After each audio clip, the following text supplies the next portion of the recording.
I want to be a possum with a gun. You're almost there, baby. You're almost there. Thank you, Anthony.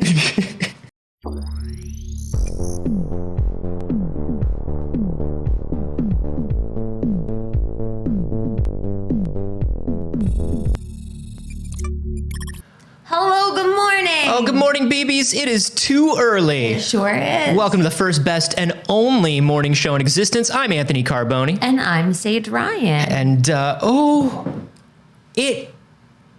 I don't want to complain about LA weather because it's like the most champagne problem in the world. Personally, I'm loving the LA weather. Personally, it's better than it is in most places.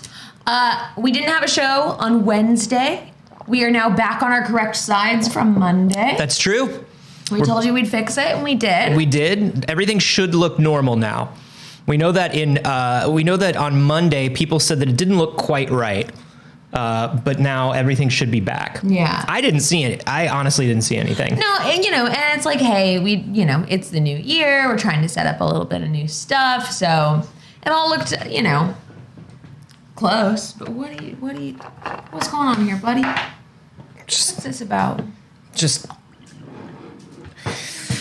I'm back on the gallon jug. I don't know. I don't want to talk about it. Yeah, you do. I don't want to talk about it. He said, I don't want to talk about it. I'm back on the gallon jug. It says it has positive reinforcement for me. A little bit more. No excuses. And I hate it. Can I tell you how long I looked on Amazon for one of these bottles that just had the lines with no cutesy bullshit on it? And there just wasn't one. All of them say things like, you have the same amount of hours in the day as Beyonce. That's right. It's like Abraham Lincoln took naps. It's garbage. Last night I went out to a bar for a friend's birthday. Yeah. And Did you get a Roy Rogers? Did you get a Shirley Temple? I walk up to my friend. Yeah. And she's in it already. It's been birthday all day. Yeah. It's been birthday all day. And I don't know what the context was, but with the intentions of saying, I've been doing this for a long time, she said, I've been doing this since Abraham Lincoln was pregnant. And that was a long time ago. And the government doesn't want you to know about it. And it took her a good minute to go, President. And I just want to use that as a phrase now. I've been doing this since Abraham Lincoln was pregnant. Yeah, that sounds like that's the sort of thing like you could hear like an old school Bruce Willis saying in an action film. Yeah. I've been doing this since Abraham Lincoln was pregnant. I think we got to gaslight Captain America said that. Was just part of it. Like that we've always been saying it. Like that it's an old saying. Captain America said that. You remember? When he was a little guy? And they had him in the alley and he said, I've been doing this since Abraham Lincoln was pregnant. I remember. I'm America's ass is what he said. Things that have been doing it since Abraham Lincoln was pregnant are weird fucking RPGs. Now, I've talked about this on my stream before, and I wanted to get my hands on a copy of this particular game, but they're a little spicy pricey on eBay. They're usually around $200 on eBay. They're not even necessarily selling for that, but people are listing them. People are listing them for that, which like, get out of here, get out of here. This is ridiculous. But it finally popped up. My dear friend Spencer was like, hold on, knew a source, found a local game store online that had a copy of this for $35. And it is Teenage Mutant Ninja Turtles and Other Strangeness. I remember this book. This is so good. This is a Teenage Mutant Ninja Turtles RPG source book from like the 80s. Yeah. So it is built to be compatible with Heroes Unlimited and Ninjas and Super Spies. I love that we're building things that were built to be compatible with multiple game systems, even though the sheer amount of game system in this book is absolutely fucking ridiculous. And this one's in just fair condition. Which is realistic and what I was expecting. It's from 1987, I want to say. Yeah, I'm looking up the exact details of it because it's been a while. But this is one of the ones that I used to go into the comic book store. We've talked about this. I didn't know anybody in my town who played role-playing games, who played tabletop stuff. Same. But I would go in and I would read the source books, particularly if it was source books for stuff that I enjoyed. Yeah. Because it's like, oh, this is exactly the rules of how this world works. Yeah. And there was something about finding all the rules of like the TCRI robots, like Fugitoid and all of them, like have rules. Different animals that you can mutate into have rules. Yeah, so that's the thing. There are so many pages of rules about different animals and like really in-depth information about them. But the thing that they go incredibly in-depth on is weapons. And like what a sword of what kind can cut through. Yeah. And they also just have pages of guns, which is wild to me because you're being a Teenage Mutant Ninja Turtle. But the bad guys always had guns, and now so in the do the good comics, guys. because this is Eastman and Laird, right? Is, yeah. So like, but what I find interesting about it is like it has rules for guns, sort of similar to like Shadowrun, where like if you want to use a gun, it's the most mathematically like complex thing that you could ever do in your life. Plus, this is an old Palladium source book, which means everything is math all the way down. So, like cardboard boxes have stats. So that's because we have a stat called SDC, which is structural damage capacity. And then it goes through here and it gives the structural damage capacity of a bunch of inanimate objects like door, bank vault, motorcycle, car windshield, car door, car luxury, car compact. So like all of these things are like, can a sword cut through it? Can a bullet shoot through it? Can you punch through it? Yeah, so it says here, like, it is also important to note that the SDC applies to the entire object. A bullet can penetrate many objects with a small fraction, about 2% of SDC loss. For example, if a bullet punching through an exterior brick wall hit a target, it would inflict normal damage minus 4 points of SDC. It wasted getting through the wall. Yep. That makes sense. Why not calculate that? Why not calculate all of that on the fly in a time before personal computers and apps? It's absolutely fucking wild. There's a bunch of very fun little animals in here. There's one that's called like the Batling or something. It's me. You can play as like all different kinds of it. Like they have rules. If you don't want to be a Ninja Turtle, like, do you want to be a bear? Do you want to be a bat? Possum with a gun. Yeah. What do you want to be? Do you want to be a robot? Comic in here. Do you want to be just like a human ninja? Like, what do you want to be? And then you could hook it up with other Palladium books, and they all run on the same rules. It's my favorite little guy. And so, in theory, they all work together. One of my favorite things that I found when I was looking this up just now is somebody on Reddit saying, you could take all the pages out of a Palladium book and shuffle them, and the game would be just as readable. And yeah, it doesn't make a lot of sense the order that they're in when I was going through it the first time. It is very odd, but I'm so happy to have it, and I cannot wait to play an absolutely miserable game of it. Yeah, I want to be there. Excited. I'm very, very excited. I want to be there. I want to be a Fugitoid type or a Raphael type. I want to be a possum with a gun. You're almost there, baby. You're almost there. Thank you, Anthony. Anyways, hey, speaking of tabletop RPG. You're almost a possum with a gun too. It's that water bottle. It's getting to it. I'm so hydrated. Speaking of tabletop RPGs, there has actually been some pretty big news in source material of tabletop RPGs. Now, we talked a little bit about this, right? We have some updates on the OGL, the Open Gaming License that Dungeons & Dragons, Wizards of the Coast, Hasbro, we talked about how they were ratifying it on Monday, and we were like, well, they say that they're ratifying it to make sure that, you know, people aren't like aggressively or predatorily using D&D stuff. They wanted to restructure it now that we're in a world of digital fucking scarcity and bitcoins and NFTs, and they just want to make sure that Dungeons and Dragons is still safe for the people. And we said, okay, but What does that mean? What does that mean for everybody who makes their own D&D stuff? So let's talk about it because there's been a huge update. There has been a leak. Now, obviously, we cannot confirm that this makes it the legitimate source. It is, supposedly a multi-verified source through IO9. Linda Codega is a journalist for IO9 and Gizmodo that does a lot of stuff in tabletop and is generally a pretty reputable journalist. So in doing so, they said that they have a leak of the content. Now, a few things are very interesting about it. One that people weren't expecting, thinking, okay, well, I'll just continue using the previous OGL, is that this is actually a update to the 1.0 that will affect your ability to use. Anthony, there is We're ghosts!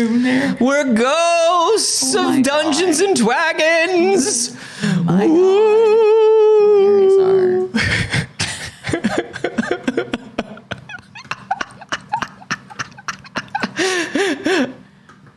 Woo!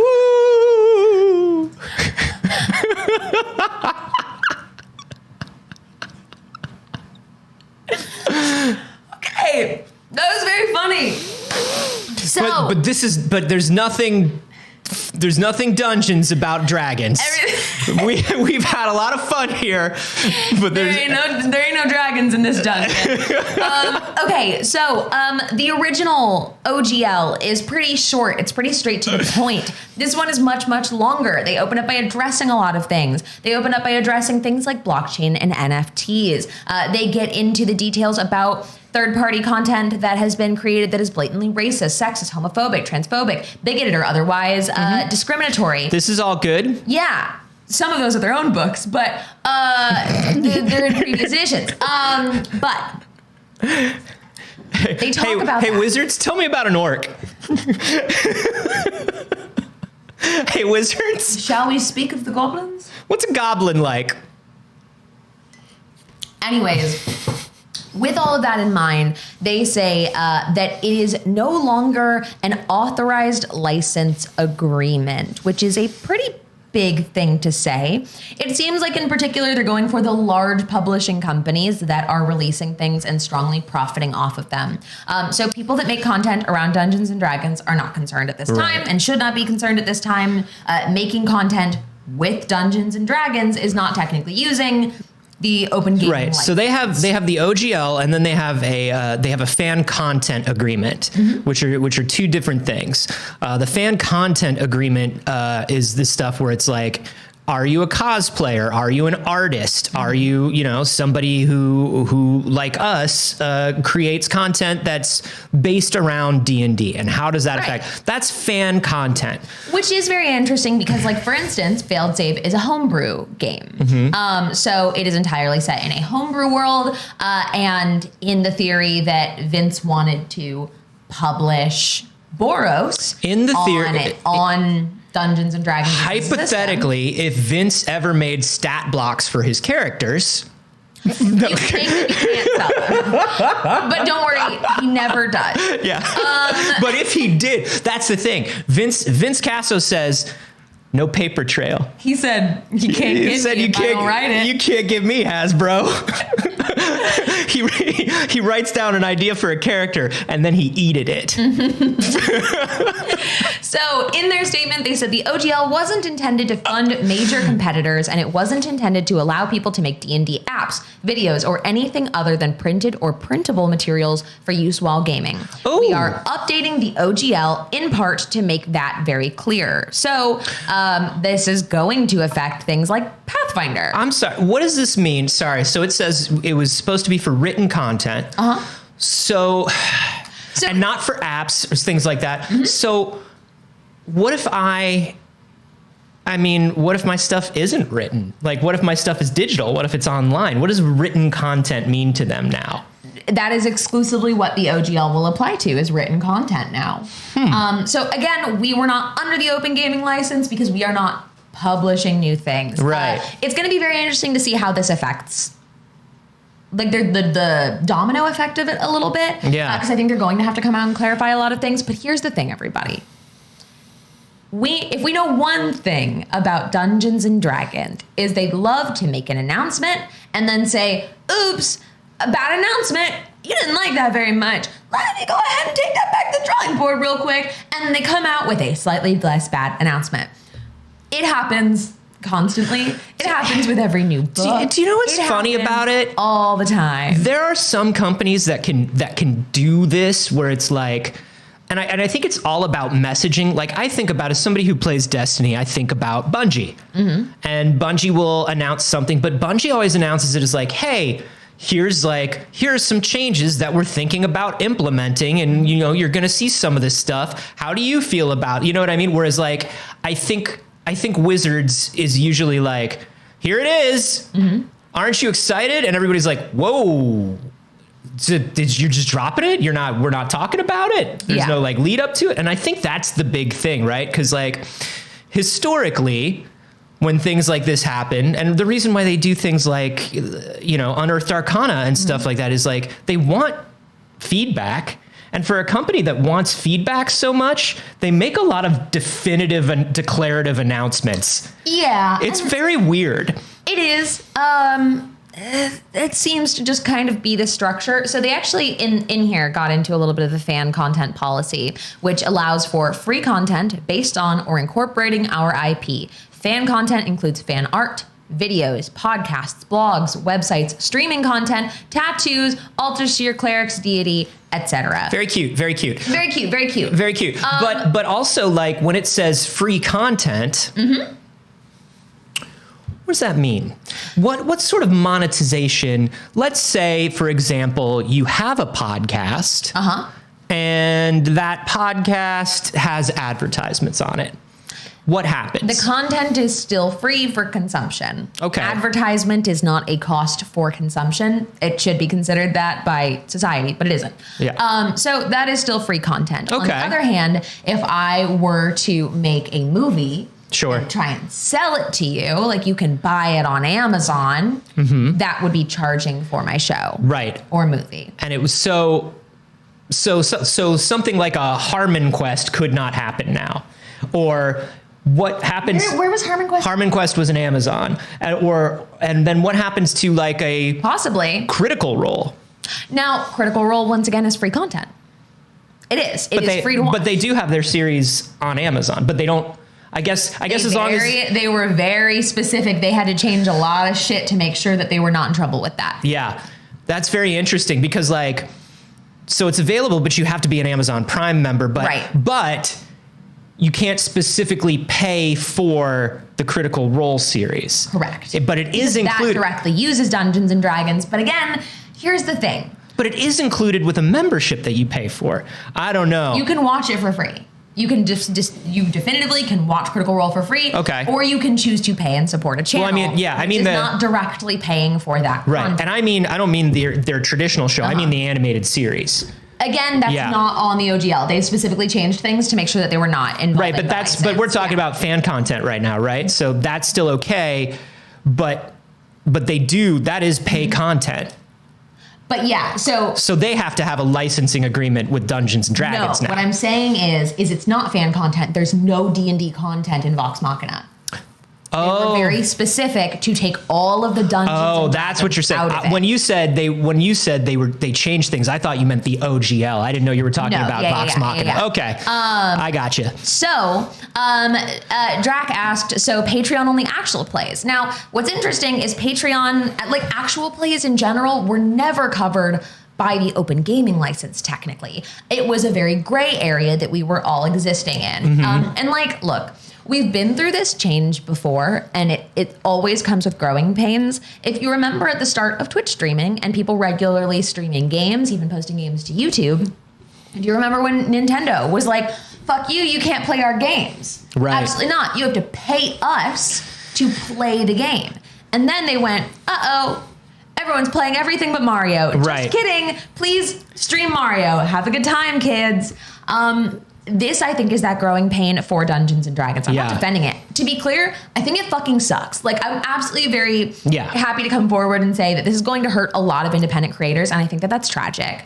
I don't see it affecting actual plays very quickly, but I do think that there's going to be a lot of figuring out, and I think that it is going to be important for the large channels that have those direct relationships with Wizards of the Coast to be on the front lines of figuring that out and laying out what the guidelines are so that things aren't pulled out from under us at a later date. Well, I think the interesting thing, of course, is like, you know, D&D is in a bit of a renaissance. It's the most popular it's ever been. Yeah. And a lot of that has to do with the rise of fan-made content. Mm-hmm. Like, you cannot look at that and not say that that's not just correlation, that's causation. Like, people making fan content on the internet and making series and making podcasts and making all this stuff. I mean, like, look, if you really want to point, we can point and say Critical Role, Adventure Zone, Dimension 20, all of these things came 1, 2, 3, and boom, all of a sudden, like, D&D was huge. Mm-hmm. And of course there's other stuff too, but I'm saying if you want to look at those 3,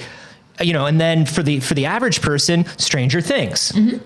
And so you look at all this stuff and you go, well, how do you write a license like this, mm-hmm. or a fan content agreement and keep that spirit, mm-hmm. and not crush it by trying to also get rid of things like we're saying, NFTs and stuff like that? Because if you make a legal license that states specific kinds, like, here's every specific kind of content we don't allow, mm-hmm. what happens is you're just asking for people to pop up with a new kind of content you hate. Right. And so it's like, how do you write something like this legally that gets the spirit and the idea across, mm-hmm. without hurting those small creators? Like, I think of like people like Kobold Press. Yeah. So Kobold Press is in huge trouble at this point. Because the DMs Guild is in huge trouble at this point. Because those organizations make over a certain amount of money. And if I understand correctly, the OGL says, like, anything beyond this amount of money, mm-hmm. you got to work with us. Yeah. So the new version of that, again, like, this is a kind of a summarization of it in this article. There will be. So, unless they are making over $750,000, licensees get to keep the money that they earn. But the new OGL states that the commercial agreement covers all commercial uses, whether they are profitable or not. So there's that thing where, is it commercial or is it fan content? And if it is commercial, then that's it. If it is fan content and it makes over $750,000, then we're going to have to talk. Like, let's say that you published a book. You published an entire book based on the OGL, i.e. Pathfinder. Pathfinder is based on the OGL. So I also, like, there is a level of where I fundamentally disagree with it from who I am, but I also am not surprised that Hasbro is looking at Pathfinder existing on their free open gaming license and making millions of dollars. And going, hey, how did we get into this position? Right. I mean, yeah. I mean, it makes a lot of sense. It makes a lot of sense that they want to restructure this. I think our concern is the same as everybody else's, which is like, how do you make sure that, like, hey, if Pathfinder, mm-hmm. is just D&D is just 3rd edition, mm-hmm. basically with some new stuff, how do we say, like, hey, we know what you're doing. Yeah. We have a copyright on that stuff. Be cool. How do we say that without also, you know, not knocking on, like we were saying, Kobold Press's door, mm-hmm. and being like, you gotta remove your Ninja Caterpillar stat block that you're selling for $3. So you know what I mean? There is a revenue tier in that. So the initiate tier is if you have registered at least one licensed work, but haven't generated $50,000 or more in total gross revenue from mm-hmm. OGL commercial products in a given year, you are the initiate tier. Fun. They're making fun names for it. Intermediate tier, if you have generated more than $50,000 in total revenue, but less than $750,000, there's an intermediate tier, and then there is an expert tier. I like it when lawyers are fun. Yeah. So, if and only if you are generating a significant amount of money over $750,000 per year across all licensed works. So again, that could be an accumulation of things. It doesn't have to be one individual piece of work. Right. in a single calendar year is considered qualifying revenue, and you are responsible for paying Wizards of the Coast 20 or 25% of that qualifying revenue beyond $750,000. Look, here's what I'll say. Once again, we're coming from a position, I don't like this. Saige just said she doesn't like it. But I will say this. This is way better than most large corporations are with their IP, even still. You think about like how many large corporations would be like, we see that you're selling $1 million worth of Michael Mouse merchandise. Yeah. You can keep selling your Michael Mouse merchandise without a license from us, without any agreement from us. We're just going to take a little bit of that money. Please enjoy making Michael Mouse toys for the children.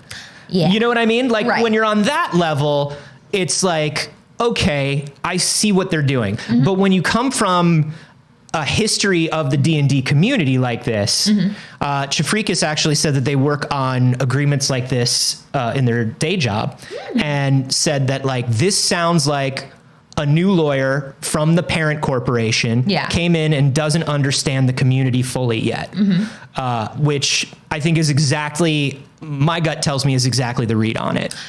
And it continues. For instance, crowdfunding.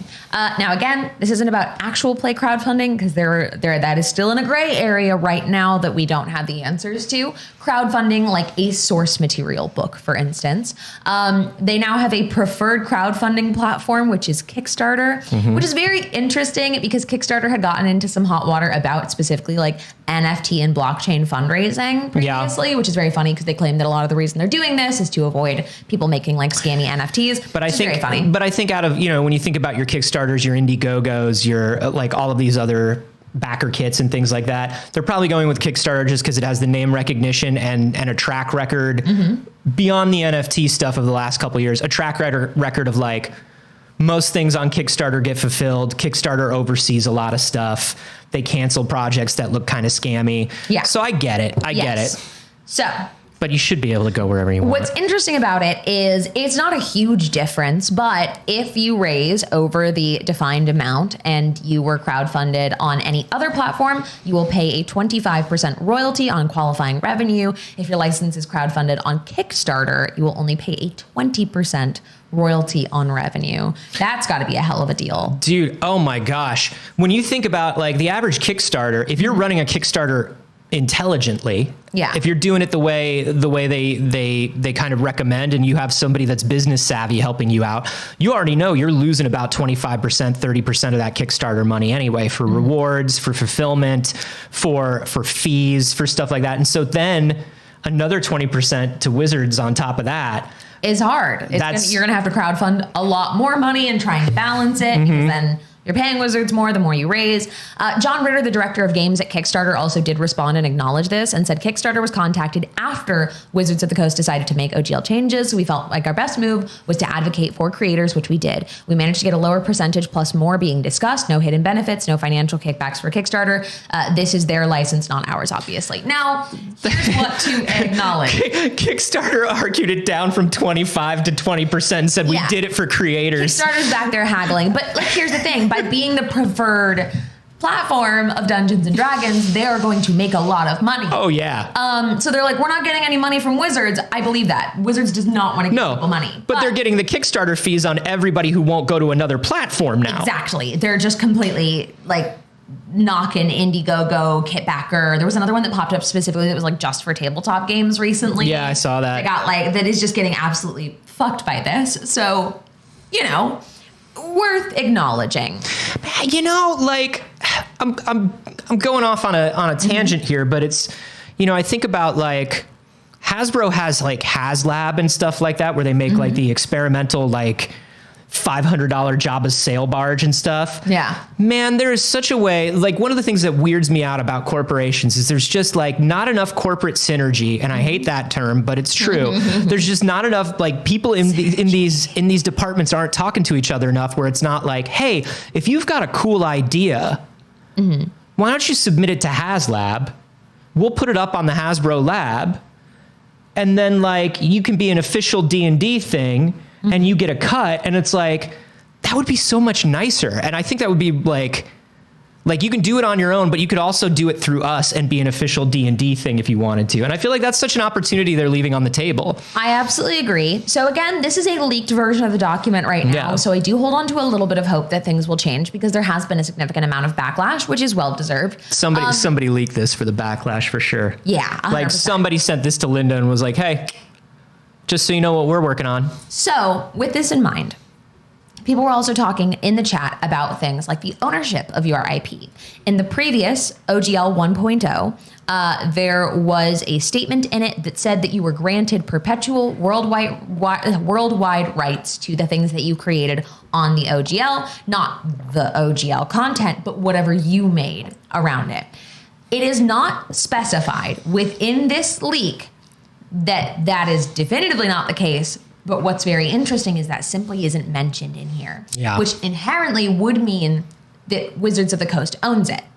If they do not grant you that, because it was technically not, you were not entitled to it legally to begin with, if they do not intentionally grant it to you, would be theirs. Because you created a character or a setting or something based on their IP that is not covered under the license. Correct. And so you gotta give that over to them. It's a clause too that a lot of people see when they sign like full-time creative contracts, for instance, where like, hey, while you're working here in this creative position, anything that you make, even if you have made it off the clock, even if you have made it outside of work, technically we can own. I had to sign that when I worked for Comcast. Yeah. They were like, we can call claim to anything you make while you work here if we want to. Like, look, if it comes down to it and you go to court over that, like, it's not the most enforceable thing, but the way the court system works is they can outlast you in court because court costs money. Yeah. So that's what they're counting on. You know, I think about there are ways in which something like this can thrive without being specifically written about or specifically codified. Like you think about like the Star Wars community, right? How many ads do you get on TikTok and Instagram and all these things for lightsaber companies that sell lightsabers? Right. I own 2 lightsabers and one of them is definitely not an official Star Wars lightsaber, right? Sure. You know, you think about like people who are on Etsy selling like trooper armor and like like Greeblies and like, 3D models of X-Wings and stuff and like the official Star Wars position is don't do that. But then also the unofficial Star Wars position is la la la la la la la la la la. I'm like, hey, we can speak firsthand to this very well for Disney in that we've run a show for a long time called Damsels, Dice, and Everything Nice. Kaylee and I have been making this content for 4 or 5 years, maybe 5+ years now. And we've spoken to legal at Disney about it. We 100% have been in contact and we're like, hey, we don't want any trouble. We just want to play Princess Time. Do you think we could maybe just play some Princess Time? And that's exactly realistically what they do. They say, don't do anything offensive to the princess names. If you stay within something, and this is like unofficial, allegedly, if you stay within the bounds of not doing anything that harms the image of the princesses or acts out of character for, the IP, then you're not big enough for us to see down there. Don't make us notice you. That's basically what they say is like, don't make us notice you and we won't have to notice you. But that's also like, it's one thing, but the thing that's special about D&D is that you don't need that. And I would love to know that we still don't need that. We still don't need to be like, hey, Papa Hasbro isn't going to come after you, okay? We're not going to listen. Optimus Prime isn't going to knock on your door. We promise. But like... So Tafrika said, you want a perpetual worldwide license to own all of your content. And if a corporation wants it, you can carve it out in your contract for anything you're already working on or plan to work on in your personal time. Just redline that into your employment agreement. Excellent legal advice. Thank you, Tafrika. Yeah. But that is the legal advice, and that is 100% true. The tricky can't be legal advice, not giving legal advice. But the tricky thing is getting the corporation to agree to do that. Sure, absolutely. You know, the tricky thing is saying like, hey, I also have this thing that I do at home. Will you write into the contract that I'm allowed to continue doing this thing? Yeah. And most corporations at that point go, ooh, whoa. I've had success in it after the fact. Sam Curtis D said, I don't think them owning D&D characters would hold up in court. Now, in this, they do have non-exclusive, perpetual, irrevocable, worldwide, sub-licensable, free license to use that content for any purpose. So, again, it's not in the area where it's like, and we own it and only we own it. That's still unclear if you own it also. Yeah. But they can do whatever they want with your So like, content. hey, if your character becomes very popular or your content becomes very popular, keep doing it and you own it. But also, if we want to put it on a billboard or sell it on a t-shirt, we'll do it too. You do it and we do it. Sound fair? It's like, whew. I'm very curious to see how this is going to affect. They mention in here things that, because again, this is only for static product. So all work that publishers do for virtual tabletops may have to be offered as non-commercial free products. So you think of things like the Roll20 marketplace. Sure. You think of things like, you know, any VTT realistically. But if you very carefully, if we talk about, oh, hey, Morgan, if you talk about, you know, how to run something like this, I'm not making a Dungeons and Dragons virtual tabletop. I am making a virtual tabletop for any type of tabletop game you might own. Right. There are fantasy props available. There are space props available. And that's true, but having to go generic is a big deal because a lot of these VTTs do rely on having actual Dungeons and Dragons content available to use. Right. Things like even in character sheets and spells that you can buy to expand upon it. There was something specific.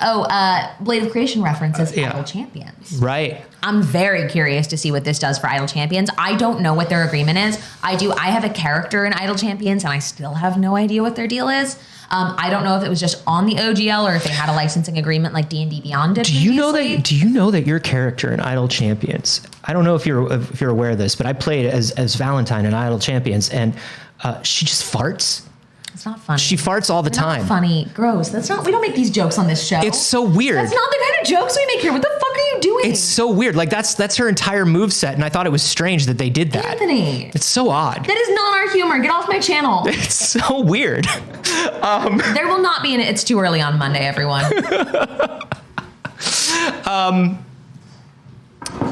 So yeah, but I wonder if you're running something like a Roll20 or something like that. If you're running something like you're a jerk and you should apologize and take it back. Play the game, you'll see. I'm sorry. And you take it back? I can't take it back. I didn't make the game.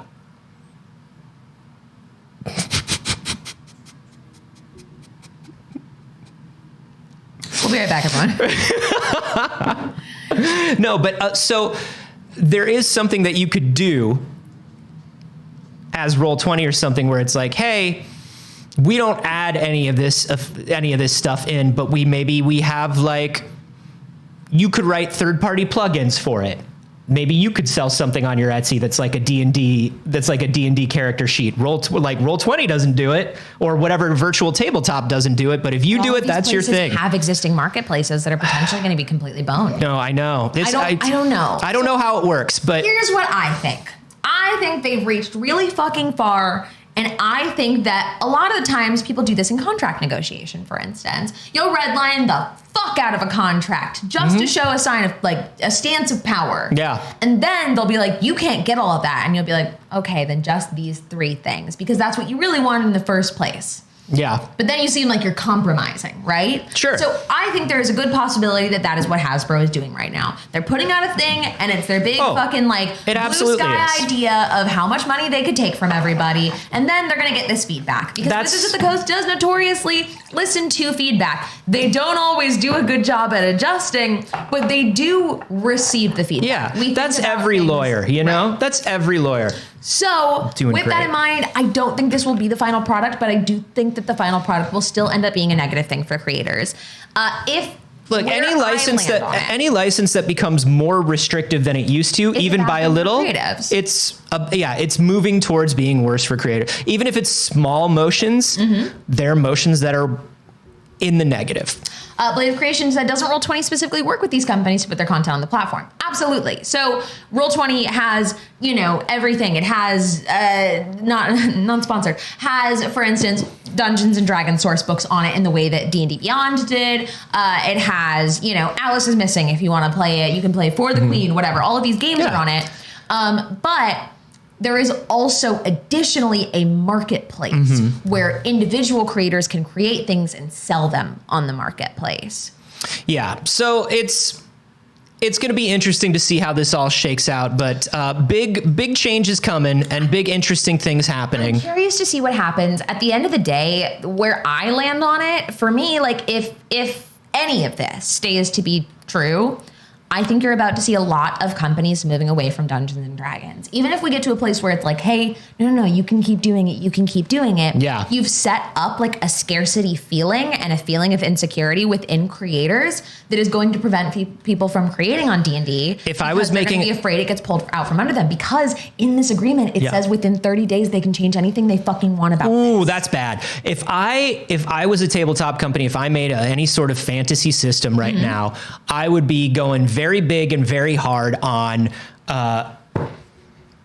you can do what you want with our content. That would be my message right now. My message right now would be like, make all the player created content you want. We love that. Yeah. That would be my message. And I think it will be of a lot of companies right now. So we'll see what happens with that. I encourage you, if you are somebody who is working something that has previously been on the OGL or been on Dungeons and Dragons, I don't know, maybe take a look at something or anything else. I am very much team make an original thing, because I got a call from my lawyer about this a couple days ago that was like, hey, you have to stop going through trash cans. Yeah. You have to stop being in your neighbor's garbage. Yeah, we and got you were another like, call about it. And I said, I can't hear you. There's tinfoil in this garbage can and it's a little loud, my friend. It's crunching under my feetsies in this garbage can. Let me call you back after I get this slice of pizza. Yeah.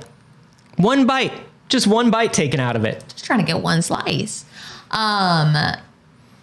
Morgan said, I hadn't realized that Pathfinder / Paizo was completely reliant on the old OGL. Yeah, I mean, Paizo is going to be the biggest. Paizo is going to argue that they're not. Paizo is going to Paizo's lawyers will immediately argue that over the last however many years, it's now derivative enough content. Yeah, exactly. They can't. Paizo's lawyers are immediately going to go like, we've never even heard of Dungeons and Dragons. Get fucked. Pathfinder literally cannot. There's no chance. They're fucked, man. Can I show you some player created content that I think is going to go over super well? Yeah, absolutely. All right. Here's somebody that made Whiterun in Halo Infinite and uploaded it. This is probably going to go over super well. I mean, it's all Microsoft now, right? Yeah. It's all Microsoft. This is probably fine. This fucking owns. Look at how much Whiterun there is in this Halo. I see this and like, shit, now I want to play Halo. And then I remember I really just want to play Skyrim. Yeah, no, it's like, no, actually what I miss is Whiterun. But I do like seeing all the Halo UI and everything on it. I don't know why. It makes me feel very happy. But look how good this looks. Skyrim with guns. Eat shit, Borderlands. They finally got you. This is the real Skyrim with guns. Much like the Ninja Turtles. Yeah, eat shit, Ninja Turtles. Oh, man. Yeah, there you go. So if you're on Halo, if you're still playing Halo Infinite, apparently the Forge is open. And apparently you can go to Whiterun. Well, Anthony, actually relevant to that, I also have a piece of fan-made video game. This is all covered under the fan agreement, the fan content agreement. And this one is for Elden Ring. This is Paldea in Elden Ring. Somebody put in an excellent Pokemon mod. Look at our good wheelie boy. Now, I've seen this, and I love this. I love this so much. just turning the Pokemon into all the different types of enemies, like that is the most like foreboding Pokemon. Just these little fuckers staring at you, and you know something's about to go down. There's my boy. Isn't this ridiculous? Two things that, I mean, listen, I really love this. The Pokemon fandom is of course up in arms over this because they're like, this looks so much better than any Pokemon game has ever looked. Which, like, sure, but also no, but also it's more realistic, and that's not what I want, and that's not what we want. But also, my big complaint: they only did Scarlet. Correct. They didn't do Violet. That was the correct choice. I mean, Scarlet fits in more with Elden Ring. As a Scarlet girly, thank you. I don't know. I just wish Violet was represented. That's all. As a Violet guy. So there you go. Listen, fan content is alive and well, and nothing's ever going to happen to it. Nothing's ever going to happen to it. Everything's going to be okay. While we were talking about Nintendo for a second there is a huge sale going on in the Nintendo Switch eShop right now. Hey, it's like once a year Nintendo does a good sale on the eShop. It's really genuinely It's like very once rare. a year. And it's pretty good. It's 30 to 50% off on most of these games. That's not bad. So, and like, can you believe big common games? Can you believe that Captain Toad's Treasure Trackers is still going for even $30 on sale? Yeah, that's 30% off. Treasure Trackers should be like, that was a 2018 game. Yeah. This should be, man. But like, Nintendo games simply just never go down in price. Dude, Nintendo. They just hold it, man. They crush, man. Nintendo, the value. You drive a Nintendo game off the lot. Yeah. You can drive it back in 5 years. And I'm telling you, there's no depreciation in value. 37% off of the Monster Hunter bundle is really good. 25% off of Disney Dreamlight Valley. Mm-hmm. Wow. They're still charging $41.99 for the Origami King. Yeah. Damn. That's with 30% off. That's a pretty mid game. I'm not gonna lie. That is a mid game for a high price. And it's mixed in here. Some of them are 10% off. Some of them are 50% off. Some of them are 60, 83% off. But that was an $11.99 game. It's Sure, and it's none of the Nintendo stuff. It's all the indie stuff that's that much money off. Exactly. But definitely check it out. I mean, if there were games you were gonna buy, you might as well get them at anywhere between 30 and 50% off. If you just got a Switch, these games never go down in price. Need Skyrim again? Hey, listen, do you not have Skyrim on everything yet? You better get it. Well, we're talking about indie game sales, Saige. Yes. I want to talk about my sweet baby, Dwarf Fortress. I want to talk about Kit Fox. I want to talk about Tarn's good game. It sold 500,000 copies on Steam. Were you one of them? Yeah, of course. Yeah. I bought Dwarf Fortress like the day it released on Steam. I love Dwarf Fortress so much. The other day, Saige, I accidentally, one of my miners accidentally dug into a place where I thought I was good. I thought I was fine. Yeah. But there was just like just a tiny bit of water from an underground brook. Mm-hmm. And when I tell you, I spent months of my dwarves' lives trying to stop that leak, trying to build channels before the water filled up, trying to make sure everything was okay. The shit you can do in Dwarf Fortress and the things that open up and the ways that things can go wrong for you is absolutely amazing. I made an entire floor of drains. As far as I was building drains just out of the reach of water for as long as I could, just so I could get to the point where I could build a wall, channel it off, dig in another direction. It's so good. The children yearn for the mines. The children yearn for the mines. They do. I love Dwarf Fortress so much. And the fact that it sold 500,000 copies. This is a game that for 13 years has basically been playable only in ASCII graphics. Like, you could get skins and stuff for it, but most people just played it in plain old ASCII graphics in text. Kit Fox came around, spruced it up a little bit, threw it on Steam, and was like, let's just see how this goes. I'll tell you how it goes. 500,000 copies. The children do yearn for the mines. Here's my problem. I love a management sim. Mm-hmm. I think this would be unhealthy for me and my living. Oh, it will be. I actually think I can't buy this game. Our Nietzsche says, I built a 30-story glass tower with a lava forge on top, which already you're cruising, and then forgot to shut one sluice gate and destroyed the entire thing.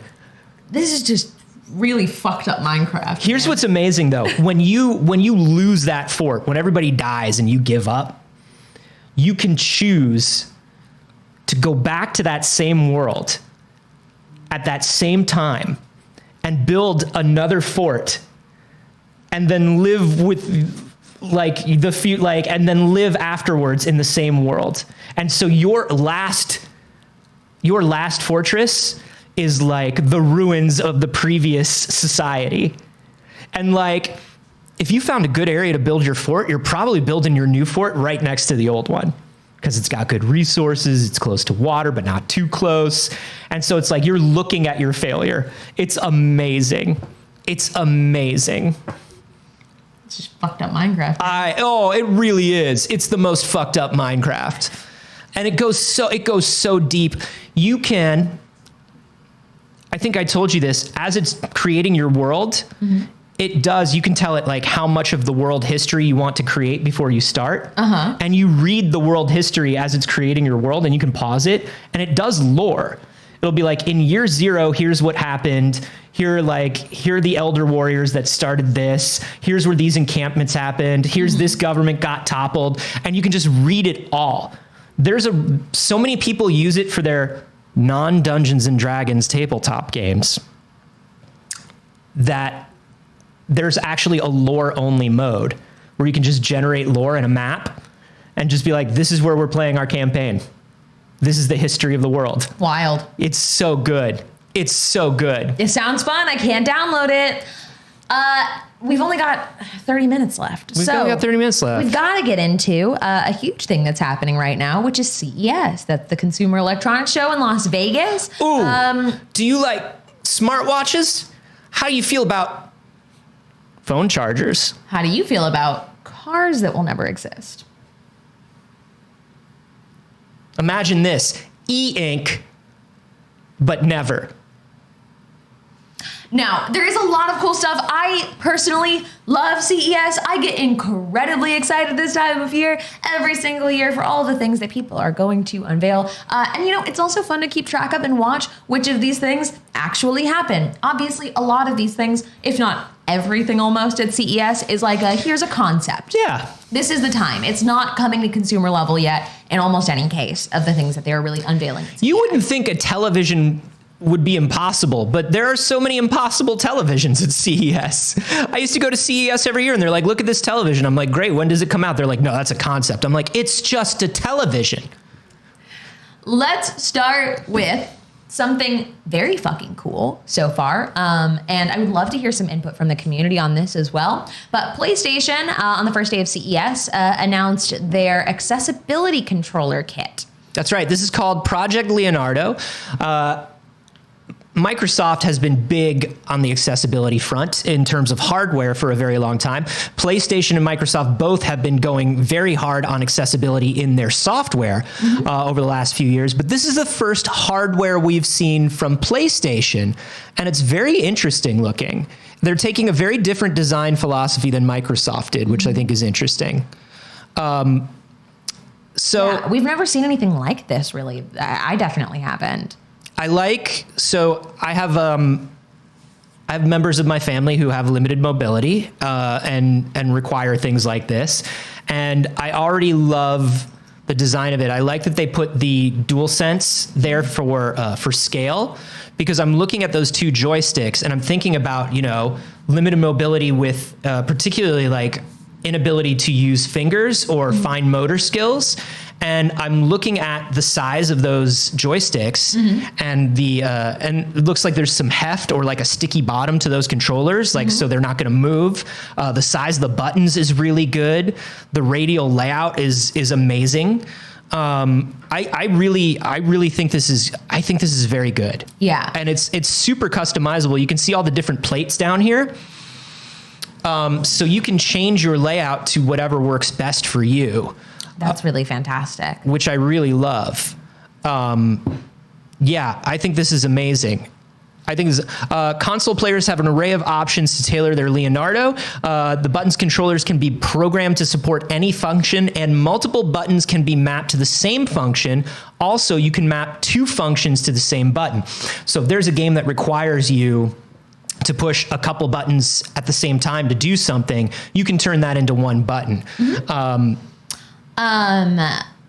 I know the first thing, I love seeing the little L3 button marker there. Yeah. Because one of the first things I know that he maps is pushing in the analog sticks.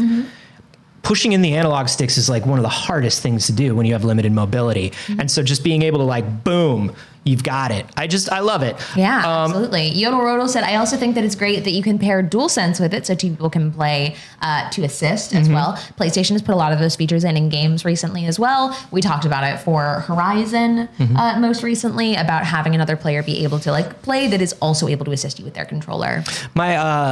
My buddy also calls that, Jeff Kanata also calls that parental frustration lowering mode, because he's got, he's got his kid who's learning how to play games and is figuring things out, and he loves that he can just like step in and help his kid out. Yeah. Which is nice. I think that this looks really fantastic. Kurt also said, like, if this happens, this is great. If it doesn't, this is really mean to tease.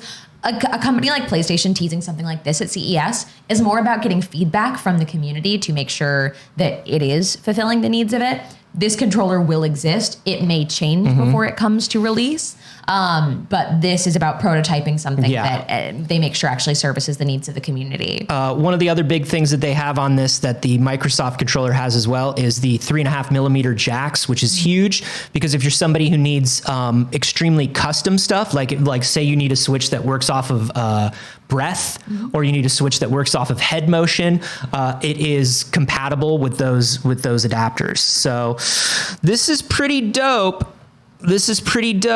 Definitely one of the most exciting announcements from CES so far. I think that this is a huge step in it. The sheer customizability of not just the mapping of it, but the physical customization in it is next level. I mean, the fact that there's like the R1, R2 that you push at the same time uses a double width button is really nice. Yeah. Because it also means like the same way that when we are playing with a controller and I don't have to look down to see where the button is, I can feel it. That's really going to help people be able to feel the sizes and shapes of the different buttons, it's very good. Live Creation asked, did they say a price? No, with most things at CES, they did not say a price for this as of yet. Yeah, they're still working on it. So I would imagine they're not thinking so much about retail right now. You know who did put a price on their gadget though? Was Razer. The 5G, the Edge 5G. Now this is an Android device with basically a Razer Kishi controller. You can get those Razer Kishi controllers for phones, but this is a customized Razer Kishi that has vibration feedback and haptics. And then basically a 5-inch Android device with 5G that you play Android games and game streaming on. Now, we've seen a lot of companies trying to make game streaming devices recently. Yeah, absolutely. They're trying to get in on the bathtub gaming market, Anthony. Listen, the bathtub gaming market is the only gaming market that matters. Join me, won't you? Not in my bathtub, but in a bathtub. Mine's just for me, but we should all be in our bathtubs playing more video games. Now, you think about things like the Logitech, the G handheld or whatever they call it. Right. Or a lot of these other, this is my problem. Now, Razer wants this to go up against, they think that this is going up against the Switch and the Steam Deck. It's not. As much as they want it to, this is going up against your phone. Because I can put a Razer Kishi on my phone. Yeah. I have 5G on my phone. As most people now do. So for $359.99, which is the subsidized Verizon price. Oh, okay. And then you add it. Yeah, so the retail price for the 5G is actually $599.99. Right. Or the Wi-Fi only is $399. Well, and that, once again, you can get it cheaper, but that's going to come with, you have to add it as a device onto your plan. So Verizon has like the smartwatch or smart device plans or tablet plans. You would add this as part of the tablet plan. And so you would also, for that $359, you'd also have to add $10 a month onto your Verizon plan. I just don't, I don't know. I don't know. I don't know if this is a market that needs to be filled. To me, this feels like... And that is also a limited time price. Right. So to me, this feels like Razer maybe using Verizon to subsidize the creation of this thing. Possibly, yeah. And then sell a cheaper one down the line. Because now the controller, the controller is... You can take the controller off. It's detachable. You can use it just as touch, whatever. It's just a phone that can't make calls or receive texts. It is just a phone that can't make calls or receive texts, which is a tablet. It's just a tablet. It's just a tablet that comes with a controller. Now, it has 144 hertz refresh rate screen, which is great. But remember, if you're pushing this for game streaming, nobody's game streaming at 144 frames a second. There are some Android games that are going to use that full refresh rate, sure. But if you're emulating... That's only 60 frames a second. Here's what I will say. I just want to take a moment to enjoy how fun this is going to be in a good 30 years. Looking back at how many of these little consoles there are and how, like, realistically, we know by the history of games, defunct and niche they're going to be. Oh, yeah.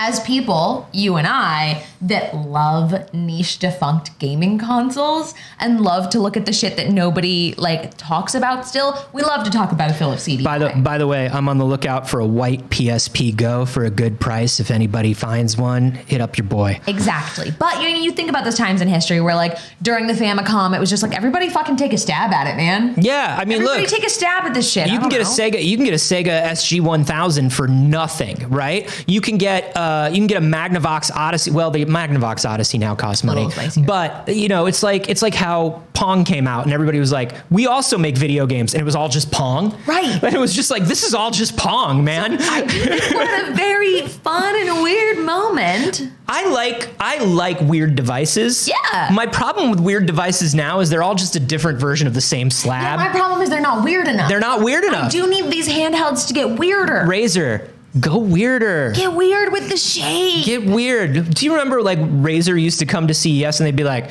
here's a laptop, but you pull out 3 extra screens. It's like, why Razer? What are we doing? And then instead of a touchpad, you put your Razer phone in it. And listen, was that stuff a bad idea? Sure. But I love it. Yeah, this stuff is a perfectly fine idea, and I don't care about it. Yeah.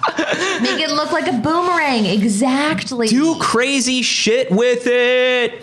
I don't know. I don't know if anybody's looking for, I think when people are looking for game streaming devices, they're looking to go as cheap as possible. I think the high-end game streaming device market is very small. As somebody who is in that market and dabbles with it, he dabbles. I dabble. He's the little prince of handhelds. I'm the little prince of handhelds. I have many an Android handheld. Yeah. And let me tell you something. $359 is a lot of money, and that's the subsidized price. But there's other stuff that's going on at CES. There is. It's a big year for virtual reality, as we expected it was going to be. Huge year. HTC. We're all in virtual reality right now. This whole thing's a simulation, baby. Think about it. Not Monday's episode. This one. No, Monday's episode was real. This is a simulation. Remember earlier when we showed you the empty room? Magic.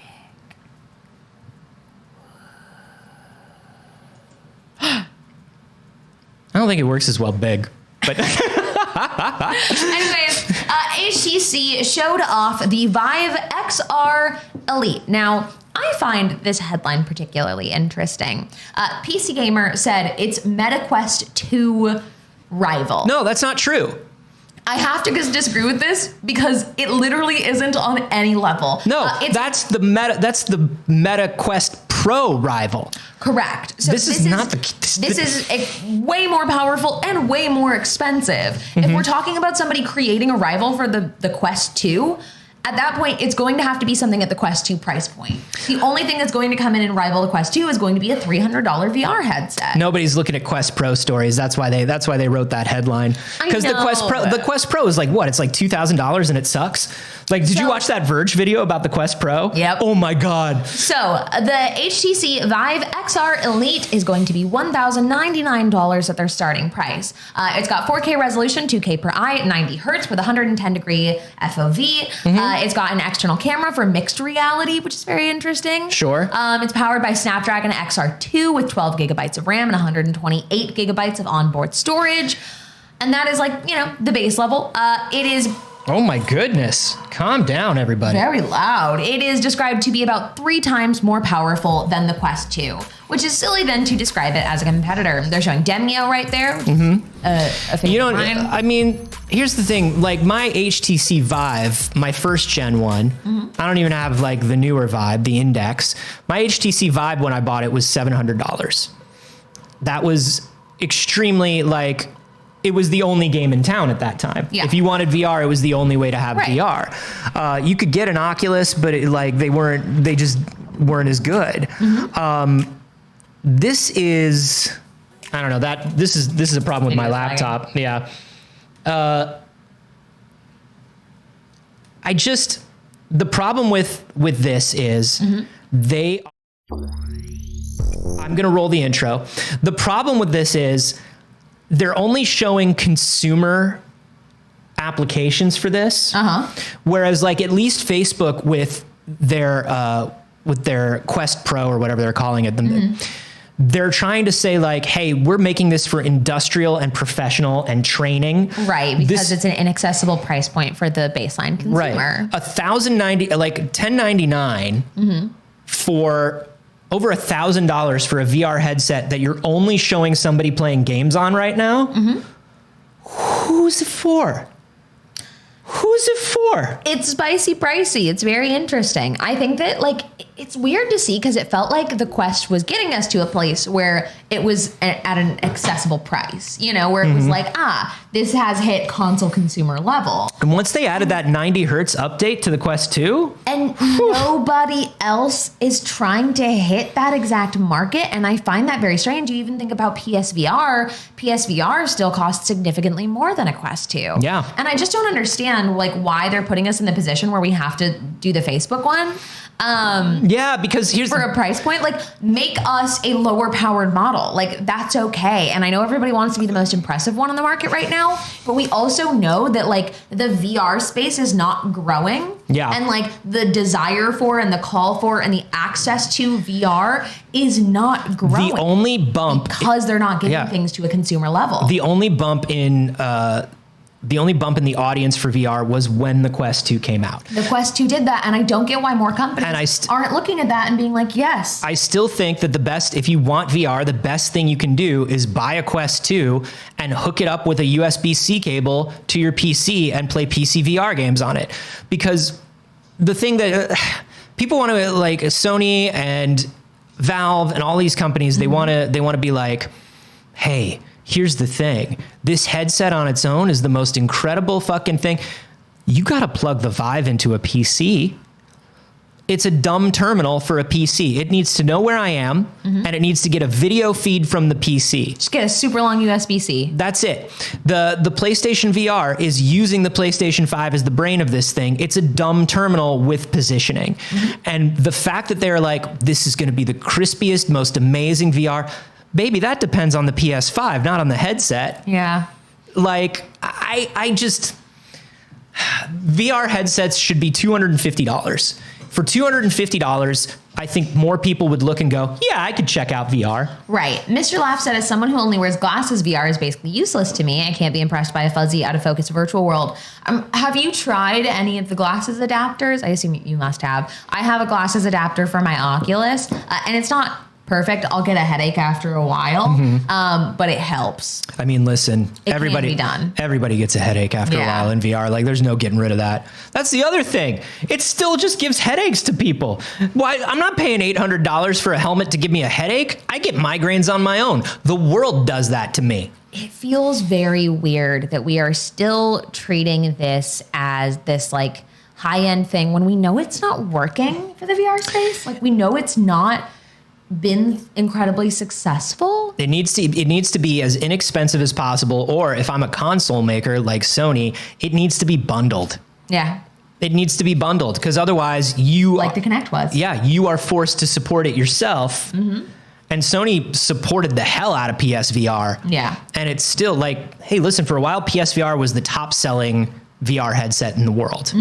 It was doing better than anybody for about a year and a half. Yeah. But still, it didn't move numbers enough for them to keep supporting it at the level they were. Yeah. I don't know. It's interesting. What else was going on at CES? Anything cool? You know, a lot of the things that typically happen at CES are happening at CES. They're Sure. telling us we're going to get flying cars. Sure, the VTOLs, the vertical takeoff and landing. Like they're one to do. This one is a nearly $1 million vehicle that Sure. supposedly is for realsies happening. And that's just a helicopter, my friend. That is not a flying car. That's a helicopter. Yeah. We already have those. And I think that that's very funny. So the VTOLs, they take off with the propellers in vertical position, and then the propellers will move to another position usually so they can fly forward, and then they'll do a vertical landing. And Look it's how much like, space that takes up. I mean, like, They can't go anywhere. no, this is not the flying car that we all want. That's not the thing. Now, did you see that there was a point during the holidays where it was cheaper in New York to take the Uber helicopter than it was to take an Uber X to the airport? Uber has this one place in Manhattan on the docks in the Lower East Side where you can take an Uber helicopter. It's like that place that does helicopter tours, but they license out one of their helicopters to Uber.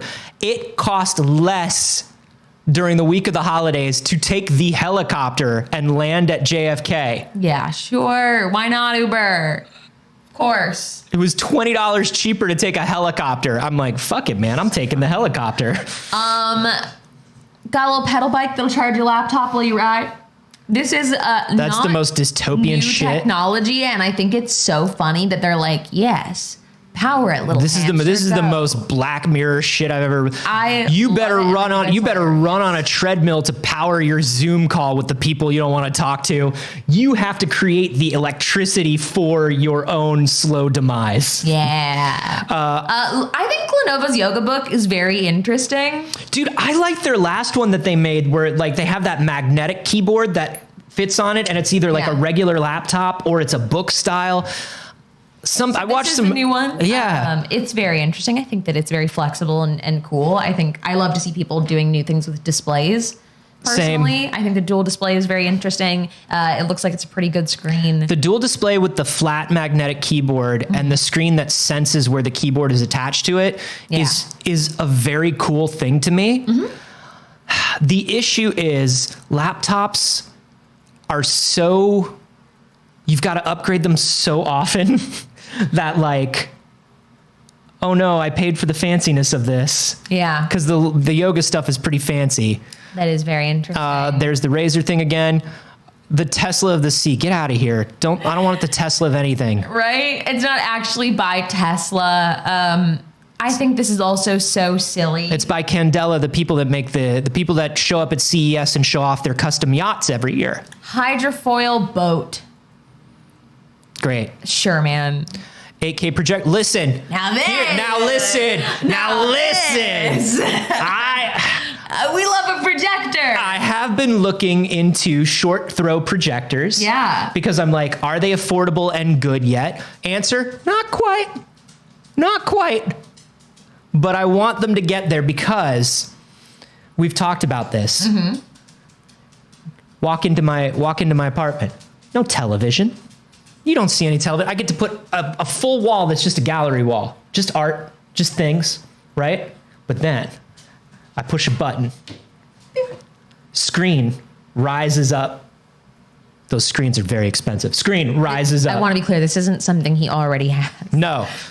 The screen, this is just what I want. Screen rises up, projector turns on, you can watch a movie, play a game, do whatever, then boo. I would love that. Dream. The screens that go up instead of down are like thousands of dollars just for the screens. Yeah. Because they go up. And then they go down. They don't, the ones that go up are not, you want one that goes up? They're hearing the tippy tappies of producer Dagger. Oh yeah, he's hard at work. That's why you hear it. He's tapping away. I do like projector. The other thing about projectors is the lag on them isn't great if you play games all the time. Mm-hmm. Yeah. But now tell me about this. Another very interesting screen. This one's from Samsung. The book format. Flex Hybrid. So it folds open and also slides out. It's got that rollable screen they were showing off a couple years ago. You remember when they did the big rollable TV? Yep. This is it. Now, literally it's called Flex, and I think that is a flex to just pull out an inch and a half more of screen. It is so funny that it's just like an inch and a half. Like it's not doubling it. It's like just an inch and a half more of screen. It's just it really is just for the flex. Yeah. But I do love the book. Glasses free 3D coming back. I would love to see that. Yeah. I would love to see that. I ran all of my PC stuff out to my old TV because my old TV had 3D. And NVIDIA used to make a plugin that would turn any game 3D. God, I loved it. Yeah. They discontinued it because nobody cares about 3D anymore. There's the watch. There's the watch. So many watches. Always a watch. Smartwatches want to know if you're okay. It tracks your heart rate, your sleep quality, your blood oxygen levels. Yeah, they all already do that. They all do. Give you your chronotype. That's fine. I don't care. Love it. I don't care. I got an Apple Watch for Christmas. Yeah. And it monitors my heart rate sometimes. And Sure. it's like, whoa, bud. Yeah, that's the thing that they added where I was like, interesting. It'll just pop up. It'll be like, hey, you good? No. I'm like, no, I'm not. Have you seen the world lately? Alienware released the thinnest every year. You got to have the thinnest laptop. Somebody's got to have the thinnest, and this time it's Alienware. The X14 is the one that I have. Can I tell you something? Yeah. I really when you showed me your X14, I actually really enjoyed it. Yeah. I was like, that's actually. It's right here somewhere. Yeah, it's around. When I think of Alienware, I think of like old school Alienware stuff where it's like it's got to look like a metal heart rave flyer. Yeah. You know? And so when I actually saw your X14, I was like, damn. Now she's slick. That's a nice looking laptop. Now she's slick. Thin laptops, man. They got to be as thin as possible. I don't know why. You know, they got to keep getting thinner. Yeah. No. I mean, yes, but no. Yes, but no. Yeah. It's don't this. Don't hey. put a Rocket League in your car. I mean, I understand. Once again, you've got passengers, you've got kids, you've got whoever, like that I get. Yeah. But don't show the driver playing it. Don't show the person in the driver's seat playing it. I think know it's going to do the thing where it's like driving mode, but you know somebody can hack that. Yeah, that's the thing is like, also they're going to try to tell you that like, because NVIDIA also makes the self-driving AI, they're going to be like, no, but this is what the future looks like. Man, I don't care. You just released a picture of that dude playing video games and crashing his car. That's all I saw. Right. Anyways, look, CES is still just getting started. So, of course, we will have a lot more on Monday. We will do a big ol' wrap up of everything else that happened after the show today. It's going to be all watch Monday. All watch Monday. It's going to be all watch Monday, baby. Like, we're going to say, hey, you ever heard of televisions? So you all better watch on Monday.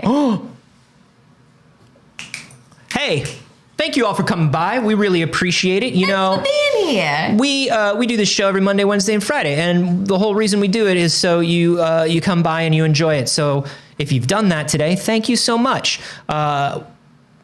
If you'd like to help us continue to make the show, some very easy ways to do that. Number one, we've got this sugar breakfast down here. Any donation that you make during the show goes directly to your hosts. That's us. We're hungry. It's breakfast time. And we just found a great bagel place. Your subscriptions and your Patreon memberships go to the whole of PixelCircus, which there's a whole lot of new stuff coming. I don't know if y'all watch Saige and Kaylee doing that state of the Patreon and what's happening and all the stuff, but there's stuff. No big updates yet. No big updates There's yet. stuff, but there's no big updates yet, but there will be big updates is what we're saying. This is what we're saying. But also, we love it when people suggest stories in the Discord. Do our job for us. It makes us happy. Or the show is so early. Let us talk about things that you want to talk about so that we get to have those conversations. I honk shoe, and then wake up. You show me what stories to do. I love that about you. Also, we love it when people tweet when the show's going up. We love it when you tweet that you watch the show. If you shared a clip of ours, new BBs, new little pickles for the circus. We would love that. Bring everyone into this. Me. Not a cult. Munching the new pickles. Yeah. Bring it in. Bring people into this co-op, a commune, not a cult. Not a cult. Tell your friends it's a good show. Tell your friends it's a good show. And if you're not watching the show, you can watch me everywhere on the internet at Carboni or here on Twitch at Anthony Carboni. I also have a science comedy podcast with Jeff Canada called We Have Concerns. New episode out today. Go listen. You can find me everywhere on the internet at no, hold on. New Invisalign tray. I got this. I'm going to take it one more time. You can find me everywhere on the internet at Not Saige. I stream on my channel every Monday, Wednesday, and Saturday.